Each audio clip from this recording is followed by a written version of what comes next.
What if the voice in your head isn't you? It is a question that, once asked, really begins to destabilize the very foundation of how you experience the world. Yeah, completely. I mean, if you pause right now and listen to that internal monologue, the voice narrating your reaction to this question, the silent words echoing in your awareness, the immediate biological instinct is to claim it, to say, that is me, I am the one thinking. Right. But when we look closely at the mechanics of the mind, when we strip away the feeling and examine the architecture beneath it, that assumption begins to fracture. It really does. And we are looking at a convergence of different fields today for this deep dive. We're pulling apart the structural rules of linguistics, looking specifically at how syntax dictates perception. Which is a crucial starting point. Exactly. And then we are going to examine neuroanatomy, leaning heavily on the clinical observations of Antonio Damasio regarding patients who have lost the feeling of being someone. We're going straight to the surgical suite, too. Right, to look at split brain experiments that expose the left hemisphere's narrative generator. And finally, we'll look through the lens of predictive processing theory to understand the brain not as a thinker, but as an inference engine. Yeah. Our mission for this deep dive is singular and unyielding. We are going to deconstruct the I. We're going to peel back the layers of human awareness to see what is actually operating the machine you call your body and your mind. It is a stark reality to confront. I mean, you spend your entire life building an identity. You construct a continuous, coherent narrative of a self that sits somewhere just behind your eyes. Yeah. And you believe the self is steering the ship, making the deliberate decisions, authoring the thoughts before they're spoken. But the clinical data, the neuroimaging, the linguistic frameworks, they all converge on a deeply unsettling suggestion. Which is that this central I is an illusion. Yes, it is a structural convenience. It's a ghost generated by the biological machine rather than the ghost operating it.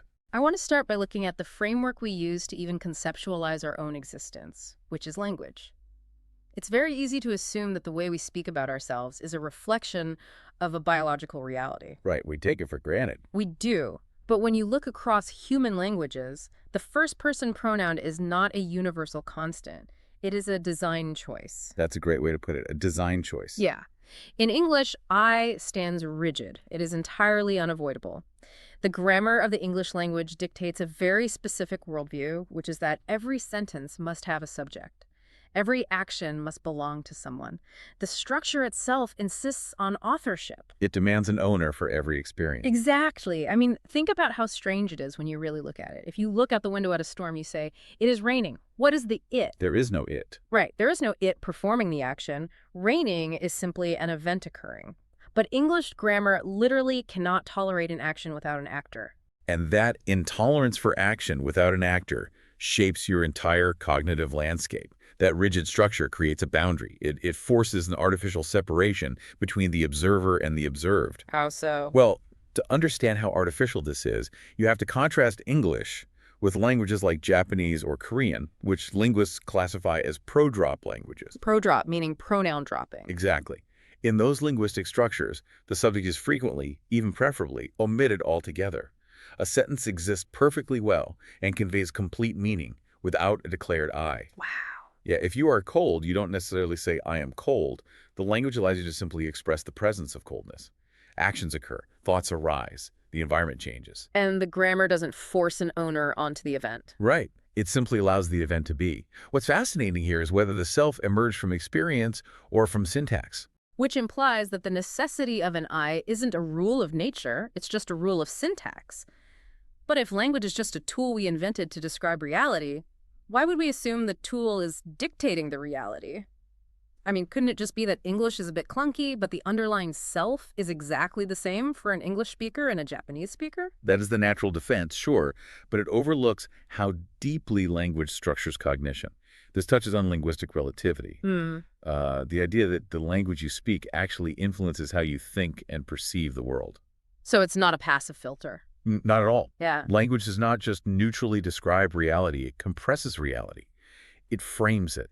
It assigns roles and creates categories. Okay. When you are operating your entire life in a language where every single thought, every fleeting emotion, every minor bodily sensation must be actively tagged with an owner, the illusion of ownership hardens. Because the brain is highly neuroplastic.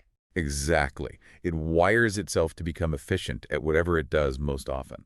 If your language forces you to constantly assert, I'm doing this or I am feeling that, the brain builds a robust neural habit of self-referencing.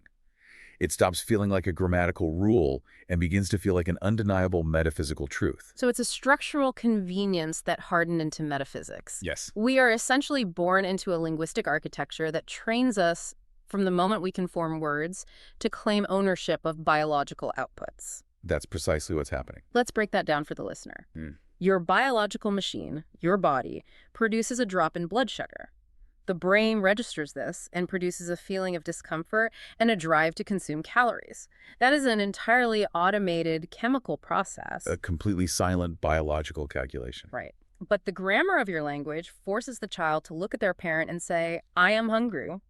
The biological machine produces an output of cortisol and adrenaline in response to a loud noise, and the grammar demands the child say, I am scared. It's claiming the output. Yeah. The singular self is not discovered in the body. It is constructed, sentence by sentence, repetition by repetition, until you cannot imagine existing outside of it. And if we acknowledge that entire cultures can communicate, build complex societies, navigate deeply intricate emotional landscapes, and philosophize without constantly invoking a central, localized I, then we are forced to view our own localized sense of self with intense suspicion. It's regional. Right. It begins to look less like the biological core of human existence and much more like a regional habit, a habit of speech and thought that you mistake for your fundamental essence. But we still feel like someone. We do. I mean, even if we completely strip away the English grammar, even if we accept the premise that language builds a confining frame around our perception, there's still a visceral feeling underneath the words. There's a deep, undeniable sensation of being a localized entity experiencing this exact moment. The feeling is very real. You, the listener, feel like someone sitting there taking in this information. I feel like someone forming these questions. If we are going to dismantle the I, we have to move past the linguistics. We do. We have to look at the physical brain. We need to find out what happens when the wetware responsible for that specific feeling is compromised. To do that, we must look at the architecture of the brain when that localized feeling is removed, but the rest of the machinery is left running. This takes us away from philosophy and directly into clinical neurology. This brings us to the work of neuroscientist Antonio Damasio, and this is where the structural reality of the brain becomes profoundly unsettling. Damasio spent decades studying patients with highly specific neurological damage. Very localized damage. Yeah, we are talking about lesions, tumors, or trauma isolated to specific regions of the prefrontal cortex, particularly the ventromedial prefrontal cortex. What is vital to understand here is what these patients do not lose. This is the most crucial part of his findings. When you look at their charts, their fundamental cognitive machinery is untouched. Their intelligence, as measured by standard IQ tests, remains completely intact. Their memory of their past is perfect. The RAM and the hard drive are fine. Exactly. Their grasp of language, their vocabulary, their ability to perform complex mathematics, their capacity to reason logically through abstract problems, all of it remains perfectly functional. The machine is running. The cognitive processes are firing exactly as they should. You could have a conversation with one of these patients, and on the surface, you would think you are speaking to a completely typical, highly functioning individual. But what is lost is the feeling of being someone. Yeah. The patients can describe a situation perfectly. They can look at a photograph of a horrific car accident and describe the physics of the crash, the damage to the vehicles, the logical consequences for the people involved. They understand the mechanics of the tragedy. Yes. They can solve a complex scheduling problem placed in front of them. They can respond to questions with total clarity, but the internal narrative center, the quiet humming sensation that this is happening to me, collapses entirely. Damasio noted that they experience a profound flattening of effect. Right. The physiological responses that normally accompany an emotional event, the racing heart, the tight chest, what Damasio calls somatic markers, are disconnected from their conscious reasoning. They know who they are in a biographical sense. They know their names and their history, but they no longer feel who they are in a visceral sense. The subjective anchor is gone. Exactly. If we connect this clinical observation to the bigger picture we are building, it forces a total reevaluation of what the self actually is. Think about the assumption we all carry, that the self is the core of the mind, That it's the foundation. that the I is the central processing unit, the engine driving the thoughts and the actions.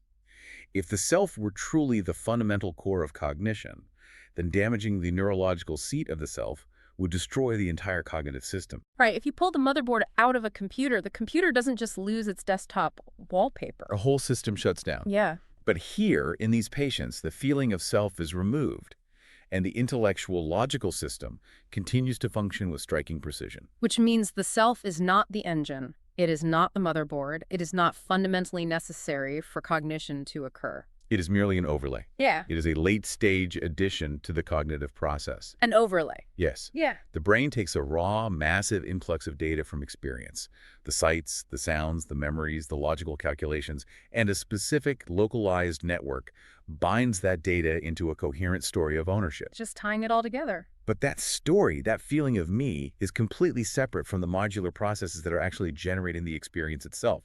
The visual cortex sees, the memory centers recall, the frontal lobes calculate. And then a separate mechanism paints a thin, unifying layer of identity over the top of those separate processes. Remove the layer, as in Damasio's patients, and the machine keeps running. It simply stops telling itself a story about who is running it. So what's missing, if anything? I mean, if the biological machine can run without the I, if a human being can do math, recall history, and speak in complete sentences without that visceral feeling of a central self, what exactly is the evolutionary point of the voice in your head? It's a great question. Why does the brain expend so much metabolic energy generating this continuous internal monologue? To understand the function of that voice, we have to look closely at the specific neurological mechanism that generates it.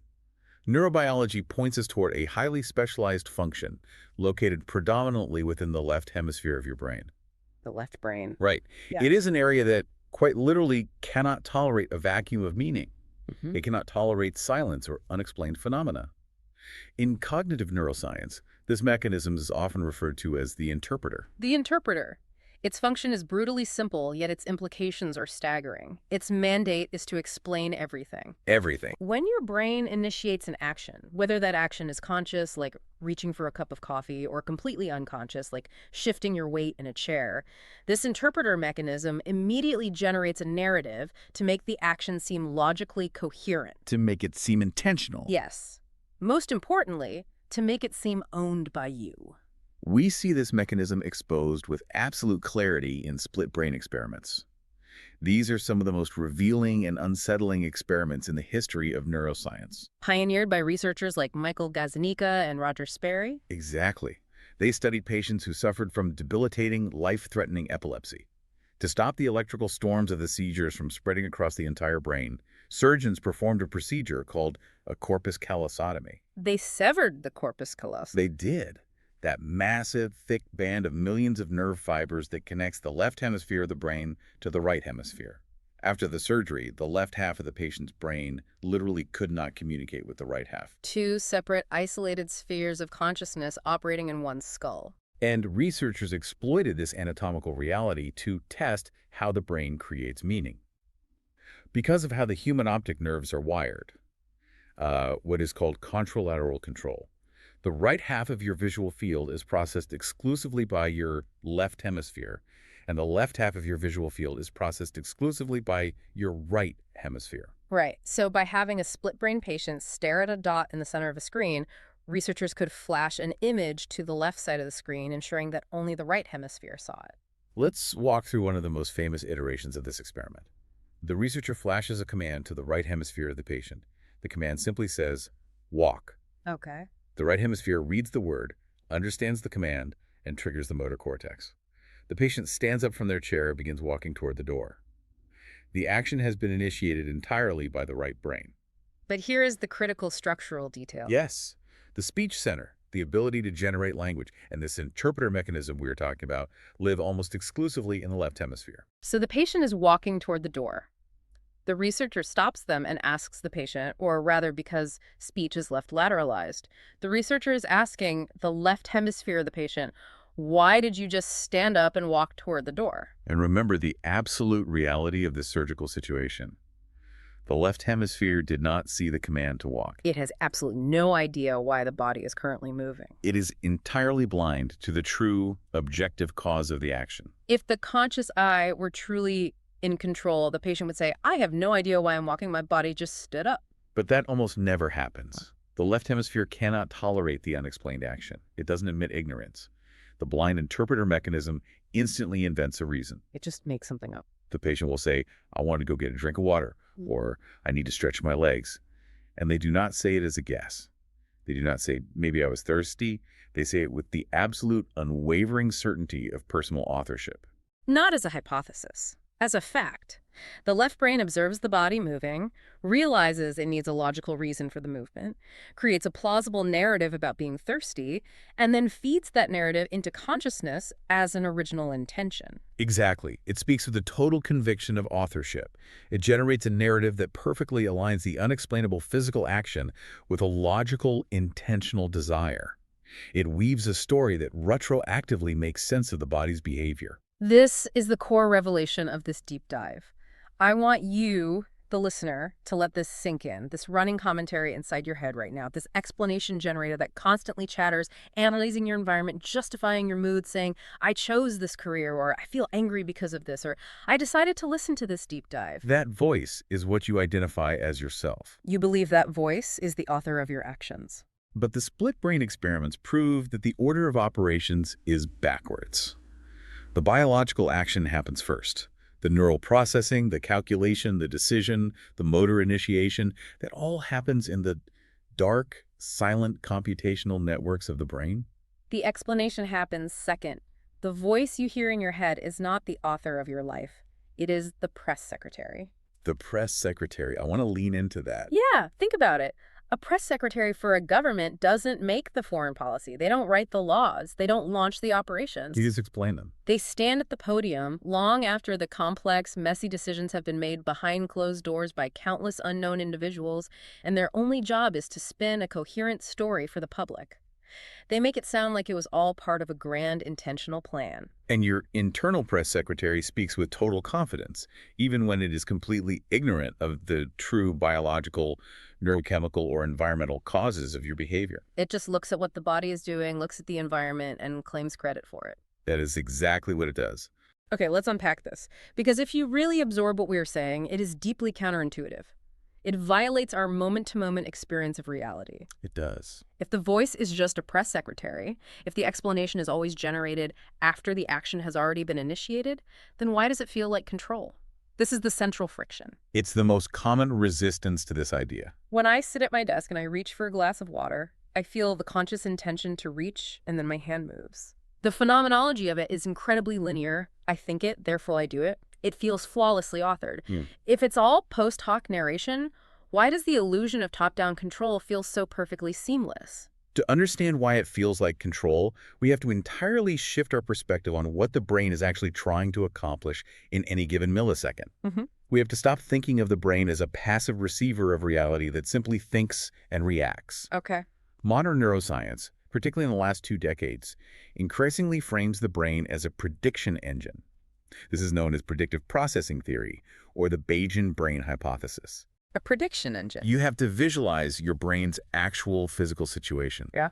It is locked inside the dark, completely silent, thick bone vault of your skull. It has absolutely no direct access to the outside world. Yeah. It doesn't see light. It doesn't hear sound. It's just sitting there. It only receives a chaotic, constant barrage of electrical impulses traveling up the sensory nerves. It is sitting in the dark, receiving Morse code from the eyes, the ears, the skin, and it has to hallucinate a reality out of those electrical taps. Exactly. So how does it do that? It doesn't just wait for signals and then react. That would be far too slow for evolutionary survival. Instead, it continuously models the world. It builds a simulation. An immensely complex internal simulation of reality based on all your past experiences, your evolutionary programming, and your current context. And it constantly generates predictions about what is going to happen next. It anticipates incoming data to minimize surprise. Because biologically speaking, surprise is dangerous. In biological terms, surprise is synonymous with danger. If you are surprised by a predator, you die. So the brain is an inference machine, constantly projecting its expectations outward onto the world, and only updating its model when the incoming sensory data contradicts the prediction. So the brain is an extraordinarily complex equation, constantly calculating probabilities, distances, and sensory outcomes. But within this vast, dynamic predictive system, a variable is required. This raises an important question about how that maps onto our experience. Right. Think about it geographically. In order to map the environment, in order to calculate the distance between your hand and the glass of water, in order to predict the sensory consequence of the water hitting your throat, you need an organizing reference point. You cannot map a space without a center. You need a coordinate of origin. And that required variable, that central coordinate of origin, is labeled self. This redefines identity entirely. When we say the brain uses a variable labeled self, we are saying the self is not a physical entity.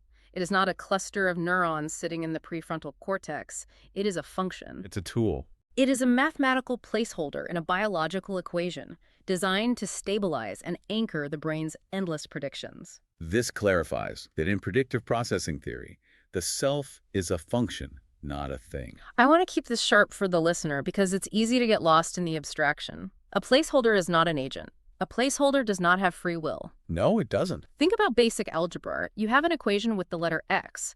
The symbol x does not solve the equation. The x has no power. It has no agency. It cannot do math. It is simply a structural requirement. Its presence allows the broader mathematical process to resolve and function. The eye functions in the exact same structural way within the brain's predictive algorithms. The eye does not generate the thought. The eye does not initiate the movement of the arm. It is generated by the organizing process to give the entire system a consistent point of reference. It is a result, not a cause. If the brain is going to predict the exact sensory consequence of an arm moving through space, it needs a mathematical placeholder for the origin of the arm. It assigns the cognitive label self to that origin point. It is a label. It is not a source. So to go back to my question, why does it feel like I am in control when I reach for the water? That feeling of control you experience, that linear, seamless sensation of, I intended to reach, therefore I reached, that is just the predictive engine successfully matching its expected sensory input with the actual sensory input. So the brain predicted the movement, the body executed the movement, and the visual and tactile data matched the prediction perfectly. There was zero surprise or prediction error. Yeah. And your internal press secretary interprets that flawless lack of error, that successful match between prediction and reality, and spins it as conscious control. It is a flawless, biologically necessary illusion. The variable believes it is the mathematician. The placeholder assumes it is the one writing the equation simply because it is present every time the equation is solved perfectly. Which is an incredibly durable illusion to break. But if the self is truly just a functional placeholder, a grammatical habit reinforced by English syntax, an overlay generated by the left hemisphere to keep the narrative tidy, well, there must be moments in actual human experience where that overlay is stripped away. Do you think so? Not through traumatic brain damage, like Damasio's patients, and not through radical split brain surgery, but in the natural, everyday course of life. Does the variable ever just drop out of the equation? It does. Frequently. Yeah. There are highly documented, extensively studied states of consciousness where the sense of self drops out completely, leaving the underlying cognitive architecture exposed and functioning perfectly. We see this most clearly in what psychologists call deep flow states. The concept popularized by Mihaly Csikszentmihalyi. Elite athletes, professional jazz musicians improvising on stage, artists deep in a painting, even rock climbers navigating a sheer cliff face. They consistently describe moments where the action unfolds flawlessly, but the internal commentary entirely vanishes. As this voice goes quiet. If you ask a climber how they made a split-second life-saving maneuver, they will often say, I didn't think about it. The body just did it. There is no internal narrator saying, I am now going to move my left hand to the next hold. There is no press secretary claiming the action before it happens. There's only the doing. The boundary between the action and the actor disappears entirely. The music plays the musician. And we see the exact same functional dropout in rigorous meditation practices. This isn't mysticism, it is neurobiology. Right. Neuroimaging of advanced meditators shows a drastic reduction in activity in the default mode network. The default mode network. The network of interconnected brain regions that is highly active when we are thinking about our past, planning our future, or ruminating. It is the neurological seat of the autobiographical self. When the mind is trained through sustained attention to simply observe its own outputs without attachment, the boundary between the observer and the observed begins to dissolve.